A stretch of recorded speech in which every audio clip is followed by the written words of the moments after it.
বসিরহাট দক্ষিণ বিধানসভার বিধানসভা নির্বাচনে শাসক বিরোধী তরজা লেগেই রয়েছে। একে অপরকে বলছে কেউ ভুয়া ডাক্তার, কেউ বলছে দুর্নীতিগ্রস্ত। একে অপরের দোষ দিতে ব্যস্ত সেই সময় বসিরহাট দক্ষিণ বিধানসভার তৃণমূল কংগ্রেস প্রার্থী সুরজিৎ মিত্র বাদল বসিরহাট বিজেপির সাংগঠনিক জেলা পার্টি অফিসের একেবারেই সামনে রয়েছে প্রাচীন রাম সীতা ও ভোলানাথের মন্দির। দীর্ঘদিন সংস্কার না হওয়ার কারণে ভগ্ন দশা পরিণত হয়েছে। একদিকে অসহায় রাম সীতা, অন্যদিকে বাবা ভোলানাথ। তাদের পাশে তেমনভাবে এগিয়ে আসতে দেখা যায়নি কাউকে। আজ সেই মন্দিরে আবির্ভাব হলেন প্রার্থী। তিনি পুজো দিয়ে মন্দির পরিদর্শন করে কথা দিয়ে গেলেন ওই মন্দির সম্পূর্ণ নবরূপে সংস্কার করা হবে। সেই কথা জানার পর মন্দিরের সামনে হাজির হন মন্দির কমিটির একাধিক সদস্য। তারা আনন্দে আত্মহারা। মন্দির সংস্কারে একজন মানুষ এসে দাঁড়িয়েছেন, তাকেই যথেষ্ট। এই ব্যাপারে সমস্যা করে যে তিন নন্দীর ঘরটা আলোচনায় কোনো প্রশ্ন আসে না। শঙ্কর কেন কি কোনো না আমি শঙ্কর এইটা মন্দির হবে আর এটা মায়ের এটা বাবার মন্দির না, এখানে বসাতে মায়ের গর্ভগৃহ ওইটা হবে আর এটা ওইটা বাবু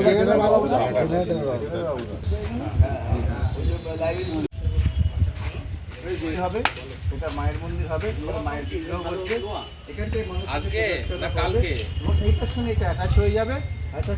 এদিকে থাকবে আপনার এর মন্দির, আমাদের মায়ের মন্দির, বড় মায়ের মন্দির। এখানে মানুষ এসে উপাসনার কাজে ঠিক আছে মায়ের মন্দির ঠিক আছে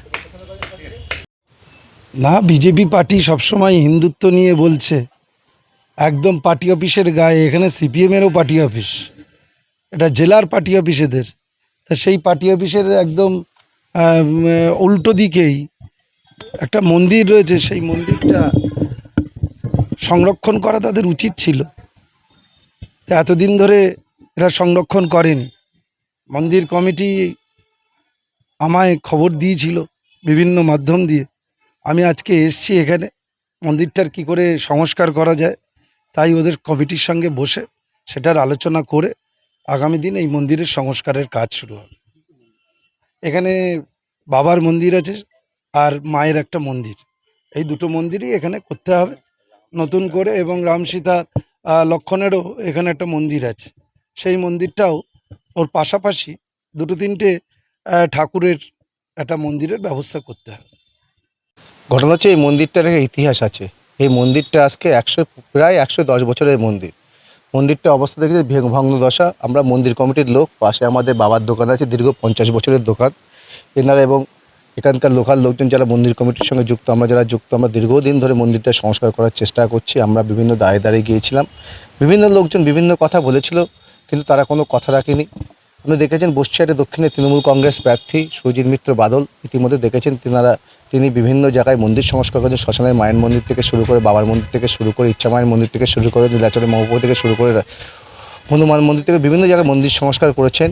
উনি এই খবর ওনার কানে যায়, উনি এসে আমাদের সঙ্গে কথা বলেছেন, উনি আমাদের মন্দির ঘুরে দেখেছেন। এবং সবথেকে বড় কথা হচ্ছে বিজেপি মুখে মুখে রাম বলে, এখানে দেখেছেন এখানে রাম সীতা হনুমানজির মন্দির ছিল, রাম সীতা হনুমানজির মন্দির ছিল। তারা মুখে মুখে রাম বলে, অ্যাকচুয়ালি তারা মানে হিন্দু বিরোধী যেটা প্রমাণ হয়ে গেছে এসআইআরের মাধ্যমে। তিনি এসে দেখলেন এবং তিনি প্রতিশ্রুতি দিয়ে গেলেন যে এই মন্দির তিনি যে কোনো মূল্যে সংস্কার করবেন। একেবারে এই মন্দিরের সামনে রয়েছে বিজেপি পার্টি অফিস, যারা রামকে, জয় শ্রীরাম সামনে রেখে ভোটের লড়ছে। বিভিন্ন সময় দেখা যাচ্ছে সেখানে রাম অসহায় পড়ে রয়েছে, তাদেরকে সুস্থ নেই। কি মনে হয় দাদা? একটা কথা বলি, আপনাদের মিডিয়ার মাধ্যমে বলি, যারা বিজেপি পার্টি করে তারা হচ্ছে মুখে রাম বলে। এরা কোনো দিন মানুষের সঙ্গে থাকে না, রামকে ব্যবহার করে। আমরা রামকে ব্যবহার করব, রাম আমাদের অন্তরে।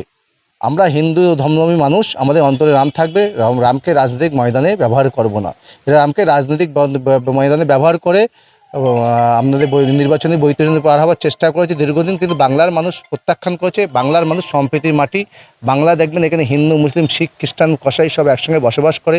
এখানে সাম্প্রদায়িকতা বিভেদ নেই, এবং বিজেপিকে এই জন্যই বাংলার মানুষ ছুড়ে ফেলে দিচ্ছে। এরা রাম মুখে কিন্তু কাজে রাম বিরোধী। দেখবেন, আমার নাম শঙ্কর, দেখবেন।